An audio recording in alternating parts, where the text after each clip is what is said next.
This week, we're answering your questions about investing. And today's question is, should I use investing apps? So if you pick up your phone and head over to the App Store, there are a ton of micro-investing apps available. Robinhood, Acorns, Stash, to name a few. And here's the deal. Investment apps are a double-edged sword. Yes, they are a convenient way to start investing, and if you're new to the investing world, they can be a really useful tool. These apps can be great for people who are just getting started. They're super easy to use. Usually you can get started with just a few dollars, and it's not that complicated. They're even kind of fun to check in on.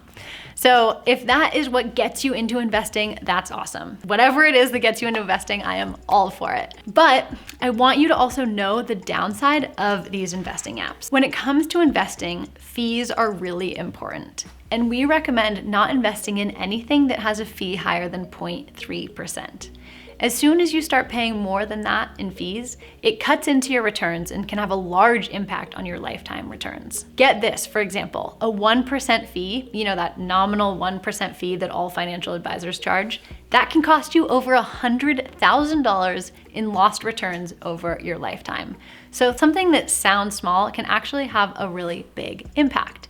And the same is the case for these investing apps. So you want to pay attention to the fees involved, and often these fees are actually disguised as monthly fees rather than a percentage of assets, which is really sneaky. So I'm going to help you, and we're going to do the math together. Let's look at Acorns, for example. They currently charge their users $3 per month for their basic plan, which is $36 per year. If you're only investing $1,000 at Acorns, because part of what Acorns does is they round up, so usually you're investing smaller amounts of money. So say you have $1,000 at Acorns, you're paying $36 a year to use the app, that ends up being a 3.6% fee, which is more than 3 times what you would pay a financial advisor to personally manage your money for you. So if I were you, I would stay away from the apps that charge fees and learn to invest yourself. If you want some extra guidance in this area, check out our free masterclass, Think Like an Investor.